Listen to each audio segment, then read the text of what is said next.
Hello बच्चों, कैसे हो आप सभी। मैं हूं आपकी हिंदी शिक्षिका भावना और स्वागत है आपका मेरे चैनल हिंदी ज़रा हटके पर। बच्चों, आज हम पढ़ने जा रहे हैं कक्षा 7वीं की पाठ्य पुस्तक मल्हार का पाठ नंबर 5, नहीं होना बीमार। आइए पाठ को पढ़ने से पहले लेखक के विषय में जान लेते हैं। तो ये जो पाठ है इसके लेखक कौन है? स्वयं प्रकाश जी हिंदी के जाने माने लेखक हैं। उनकी कहानियाँ बच्चों को और बड़े के दिलों को छू जाती हैं। स्वयं प्रकाश की कहानियाँ पढ़ते हुए ऐसा लगता है मानो वो हमारे ही जीवन की कहानियाँ हैं। यानी जब हम इनकी लिखी हुई कहानियाँ पढ़ते हैं तो हमें अपनी ज़िंदगी से जुड़ी हुई लगती हैं। मतलब ऐसा लगता है कि वो चीज़ें शायद हमारी लाइफ में भी होती हैं, हमारे साथ भी हो चुकी हैं। हमारे ही अनुभव उन्होंने लिख दिए हैं। हमें उनकी स्टोरीज पढ़कर ऐसा लगता है। उन्होंने बच्चों के लिए बहुत सारी मनोरंजन यानी एंटरटेनमेंट से भरी हुई कहानियाँ लिखी हैं, जिसमें उन्होंने साहसिक कारनामे, मित्रता, जीवन के छोटे छोटे लेकिन महत्वपूर्ण पहलुओं को बड़ी रोचकता से प्रस्तुत किया है। स्वयं प्रकाश की कहानियों की यह विशेषता है कि उन्हें पढ़ते समय ऐसा लगता है जैसे कोई पुराना मित्र बातें कर रहा हो। उनकी कहानियाँ न केवल मनोरंजन करती हैं यानी न केवल एंटरटेन करती हैं, बल्कि हमें सोचने समझने की नई दिशा भी देती हैं। मात्रा और भार, अगली किताब, ज्योति रथ के साथी और फिनिक्स, ये इनकी रचनाएं हैं, इनके द्वारा लिखी गई हैं। तो आइए हम अपना पाठ पढ़ते हैं। पाठ को पढ़ने से पहले जान लेते हैं कि आखिर पाठ में है क्या। तो ये जो पाठ है नहीं होना बीमार, इसमें एक बच्चे को दिखाया गया, दर्शाया गया है, जो अपनी नानी के साथ में एक हॉस्पिटल में जाता है और वहाँ के उसके जो रिलेटिव हैं वो बीमार पड़े हैं। तो सब लोग उनको कितने अच्छे से पूछते हैं, उनके लिए खाने के लिए चीज़ें लाते हैं। तो उसको वो चीज़ बहुत अच्छी लगती है। तो एक दिन वो क्या करता है, जब उसका स्कूल जाने का मन नहीं होता तो वो बीमारी का ही बहाना बना लेता है। लेकिन बीमार होने के बाद उसके साथ जो जो होता है उसके बाद वो कान पकड़ लेता है कि फिर कभी बीमारी का बहाना नहीं बनाएगा। तो आइए पढ़ना शुरू करते हैं। एक दिन मुझे साथ लेकर नानी जी हमारे पड़ोसी, जो उसके पड़ोस में रहने वाले सुधाकर काका हैं, उनको देखने गई। वो बीमार थे और अस्पताल में भर्ती थे। एडमिट थे, भर्ती मतलब एडमिट थे। तो अस्पताल जाने का यह मेरा पहला अवसर था। अवसर मतलब चांस, मतलब वो फर्स्ट टाइम जो है हमारा ये जो नरेटर है, जो कहानी सुना रहे हैं, ये पहली बार जो है हॉस्पिटल गए थे।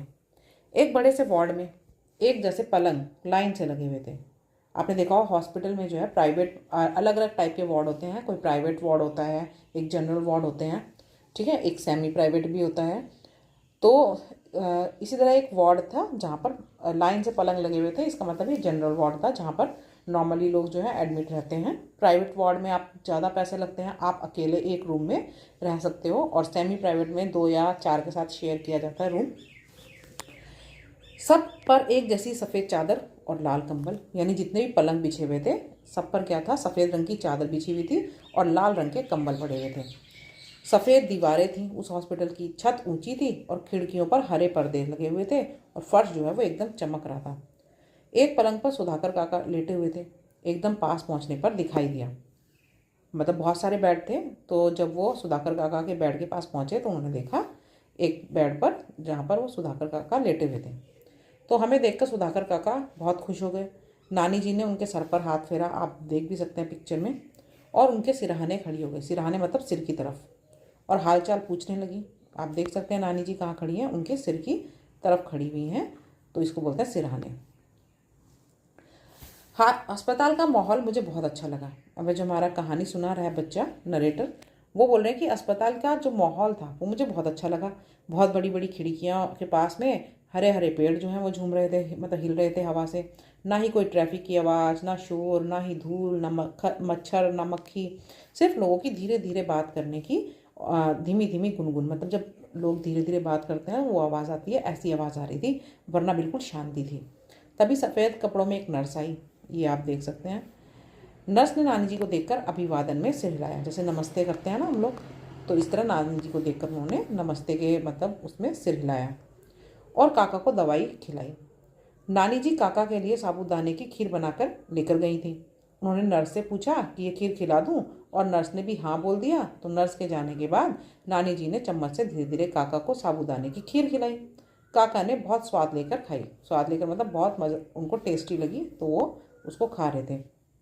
तभी वो जो बच्चा जो हमें कहानी सुना रहा है बोल रहा है, क्या ठाठ है बीमारों की भी। उनके दिमाग में क्या आया, भाई बीमार लोग जो होते हैं ना, उनके भी क्या ठाट बाट है।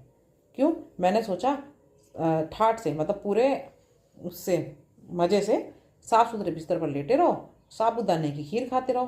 काश सुधाकर काका की जगह मैं इस बेड पर लेटा होता। तो वो सोचने लगता है कि पता नहीं मैं कब बीमार पड़ूंगा, तो सब लोग मेरी भी क्या करेंगे, खातिरदारी करेंगे कि मुझे भी मतलब कि वो एक तरह से मेरी मतलब कि देखभाल करेंगे, मेरी केयर करेंगे। कुछ रोज़ के बाद एक दिन मेरा स्कूल जाने का मन नहीं किया। तो ये बच्चा ही हमें अपनी पूरी कहानी सुना रहा है। मैंने होमवर्क भी नहीं किया था। स्कूल जाता तो सज़ा मिलती। मैंने सोचा बीमार पड़ने के लिए आज का दिन बहुत अच्छा रहेगा, इसलिए चलो बीमार पड़ जाते हैं। तो रजाई से मैं निकला ही नहीं। और नानी जब उठाने आई तो मैंने क्या बोल दिया, आज मैं बीमार हूँ। तो नानी ने पूछा क्या हो गया।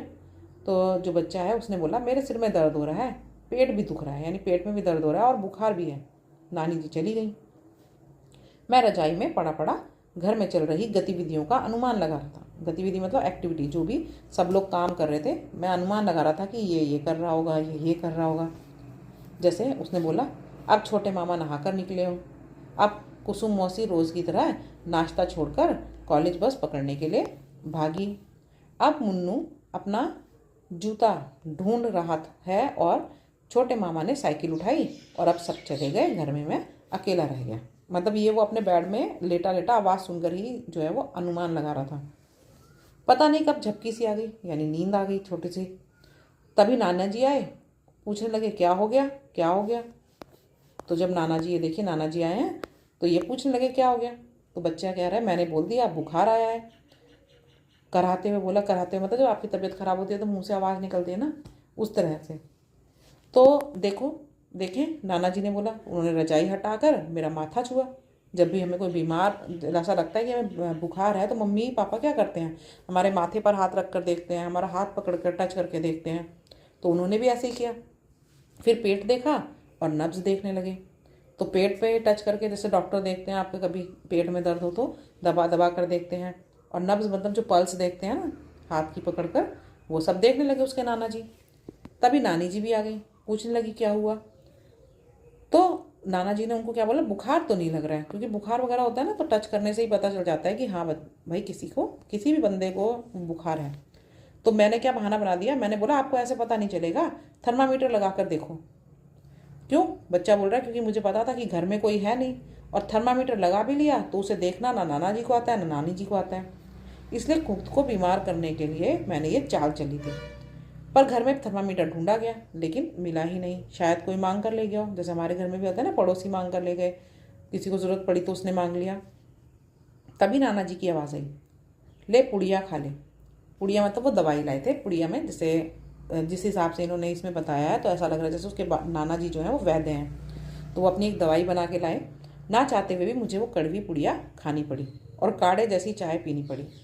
काढ़ा क्या होता है ना, जैसे जो गरम गरम चीज़ें होती हैं, लौंग है, काली मिर्च है, इलायची है, इन चीज़ों को पानी में उबालकर, अच्छी तरह से उबालकर, जब पानी आधा रह जाता है तो छान कर पीने के लिए दिया जाता है, जिससे अगर आपको सर्दी वगैरह हो गई हो तो वो ठीक हो जाती है। तो वो थोड़ा सा कड़वा कड़वा सा रहता है। फिर नाना जी बोले इसे कुछ खाने के लिए मत देना, आराम करने दो, शाम को देखेंगे। और दोनों चले गए। मैं भी पता नहीं कब नींद में गुड़ुप हो गया, मतलब मैं फिर से सो गया। कुछ देर बाद जब मेरी आंखें खुली तो बहुत तेज इच्छा हुई कि बाहर जाकर देखूं, क्योंकि दिन की रोशनी में मेरा बहुत मन कर रहा था कि चहल पहल देखूं, मतलब चहल पहल मतलब आ रहे जा रहे लोगों को देखूं, क्या चल रहा है वो देखूं। जो चंदू भाई ड्राई क्लीनर है, उनके घर के पास कोई दुकान होगी ड्राई क्लीन की, वो क्या कर रहे हैं। तेजराम की दुकान पर कितने ग्राहक हैं, ग्राहक मतलब कस्टमर बैठे हैं। महेश जो घी सेंटर है, यानी जो घी बनाते हैं महेश, उनने मलाई का भगोना आँच पर चढ़ाया या नहीं। आँच पर मतलब जो आपका स्टोव वगैरह होता है उस पर रखा कि नहीं। टेलीफोन की जो तारें हैं उस पर कितनी चिड़ियाँ बैठी हैं। लेकिन मजबूरी ये थी, चाहे कितना भी ऊब गया हूँ, मतलब कितना भी बोर फील हो रहा हो, लेकिन मुझे लेटे ही रहना था, क्योंकि मैंने बोला है मेरी तबीयत ख़राब है।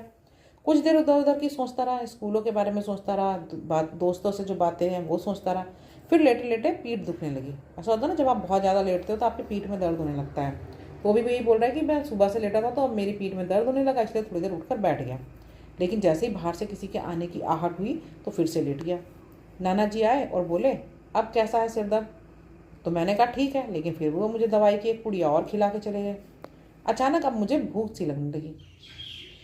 फल या साबूदाने की खीर मिलने की उम्मीद तो सुबह ही हत्या हो चुकी है, क्योंकि नाना जी ने बोला था ना कि कुछ खाने के लिए मत देना। अब नानी जी से जाकर कहूँ कि भूख लगी है तो वो क्या करेंगी?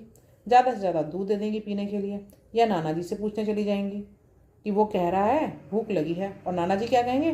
जो सुबह कहा था, तबीयत ढीली है, सबसे अच्छा है भूखे रहो। सारे विकार निकल जाएंगे। विकार मतलब जो भी तबीयत जिस वजह से ख़राब हो रही है, ठीक है, जो भी कमी आई है शरीर में, जो भी दोष आए हैं वो दूर हो जाएंगे। मैंने सोचा क्या मुसीबत है, बस पड़े ही रहना पड़ेगा। आखिर कब तक कोई ऐसे ही बिस्तर में पड़ा रह सकता है? इससे अच्छा होता मैं स्कूल चला जाता। क्यों, वहाँ सज़ा तो मिल जाती। एक बार भाई सज़ा मिलती एक पीरियड में, उसके बाद कितना मज़ा आता। जब रिसेस होती तो ठेले पर जाकर नमक मिर्च लगाकर अमरूद खाते, कटर कटर करके। कटर कटर मतलब अमरूद जब खाने में आवाज़ आती है ना। ये सोच ही रहा था कि फिर से झपकी लग गई, यानी फिर नींद आ गई।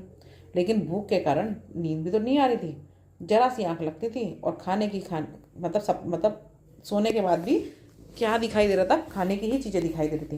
कभी गर्मा गर्म खस्ता कचौड़ी, मावे की बर्फ़ी, बेसन की चिक्की, गोलगप्पे, बस इन्हीं के सपने आ रहे थे। और सबसे ऊपर साबूदाने की खीर। उसको, जो हमारा बच्चा है इस कहानी में, नरेटर है जो कहानी सुना रहा है, उसको साबूदाने की खीर बहुत पसंद है।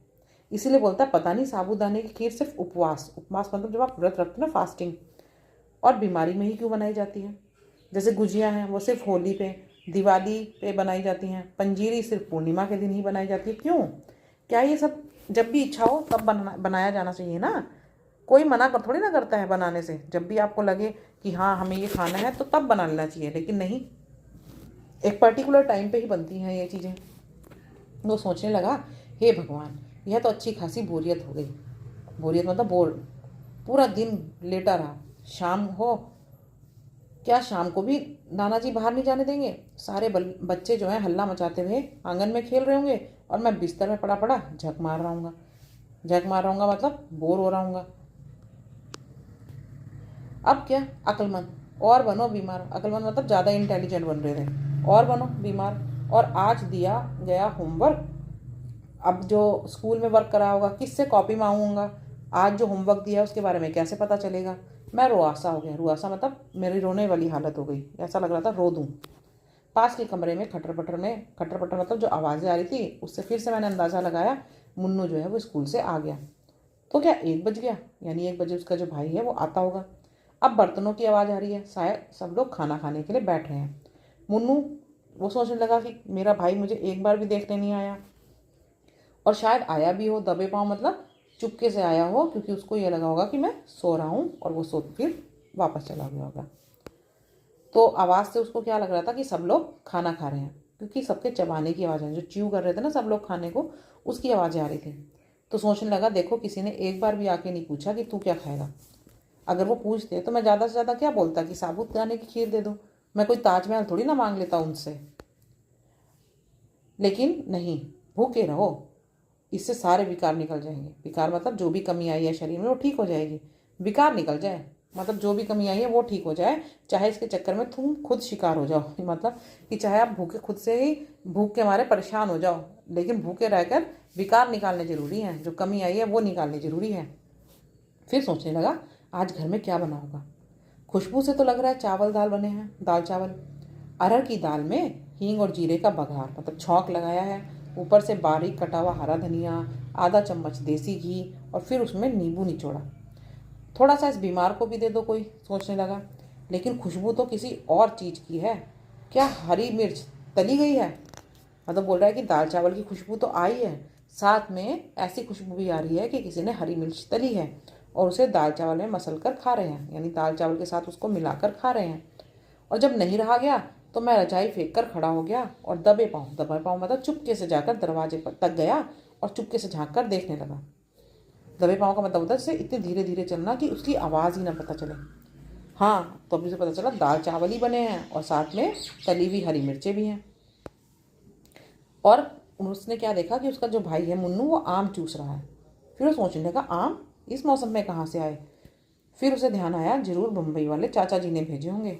उसको देख, अपने भाई को देखकर कहने लगा, कैसे चूस रहा है? पूरी गुठली जो है वो मुंह में ठूस रखी है, यानी आम में जो गुठली होती है वो पूरी मुंह में डाल रखी है, जैसे आम कभी ना देखे हों। भुक्कड़ कहीं का। मतलब उसको आम खाता हुआ देखकर उसको दुख हो रहा था ना, क्योंकि उसको नहीं मिला। पूरा हाथ भी सन रहा है। क्या होता है ना, जब आप आम खाते हो, हाथ से खाते हो, तो वो क्या है, उसका आम का जो जूस है, जो उसका रस है, वो आपके हाथों पे आ जाता है, तो उससे पूरे हाथ पे भी आम का जूस जूस हो जाता है। अब मैं जलन और गुस्से से कुड़न कुड़न मतलब ईर्ष्या हो रही थी, पटकता, मैंने पाँव पटकता हुआ वापस चला गया। पाँव पटकना मतलब जब आप कुछ कर ही नहीं सकते, खिसिया जाते हो, आप चिढ़ जाते हो, तो मैं वापस बिस्तर में चला गया। पूरा दिन मुझे भूखे पेट ही रहना पड़ा। सारे विकार निकल गए, यानी जितने भी दोष मेरे आए थे मेरे शरीर में, वैसे तो उसने सिर्फ बीमार होने का नाटक बनाया था, करा था, लेकिन कह रहा है कि मेरे सारे जितनी भी कमियां थी सब निकल गई। और उस दिन के बाद से स्कूल से छुट्टी मार लेकिन मैंने बीमारी का बहाना कभी नहीं बनाया।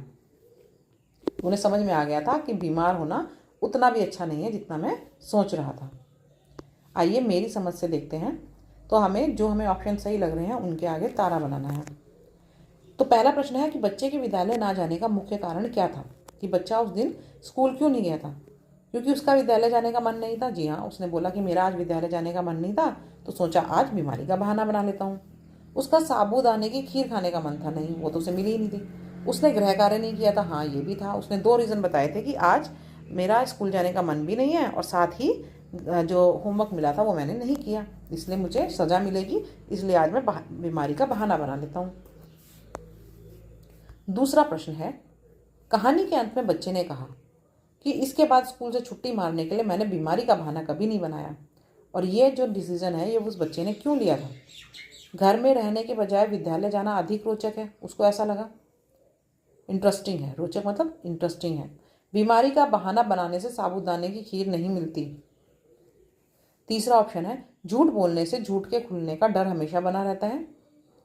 और चौथा है, इस बहाने के कारण उसे दिन भर अकेले और भूखे रहना पड़ा। जी हाँ, हमें पता है कि उसको उस दिन खाने के लिए भी कुछ नहीं मिला था और वो कमरे में अकेला पड़ा रहा। अगला है, लेटे लेटे पीठ दुखने लगी। इस बात से बच्चे के बारे में क्या पता चलता है। उसे अपने बिस्तर पर लेटे रहने के कारण ऊब हो गई थी। ऊब मतलब वो बोर हो गया था। यस, उसे अपनी बीमारी की कोई चिंता नहीं रह गई थी, वो बीमार था ही नहीं। वह बिस्तर पर आराम करने का आनंद ले रहा था, नहीं, बीमारी के कारण उसकी पीठ में दर्द हो रहा था। हाँ, बीमारी के कारण उसके पीठ में दर्द हो रहा था। तो ये फर्स्ट ऑप्शन जो है ये फोर्थ वाला ही सही होना चाहिए। अगला है, क्या ठाठ है बीमारों के भी। बच्चे के मन में ये बात क्यों आई। उसने जब वो काका को देखने गया था ना हॉस्पिटल में, तब उसने ये बात सोची थी, वाह भाई, ठाठ मतलब कितने मज़े हैं जो लोग बीमार होते हैं उनके। क्यों उसने ये सोचा। बीमार व्यक्ति को बहुत आराम करने को मिलता है, बीमार व्यक्ति को अच्छा खाने का आनंद मिलता है, ये तो है ही, बीमार व्यक्ति को आराम करने के लिए मिलता है।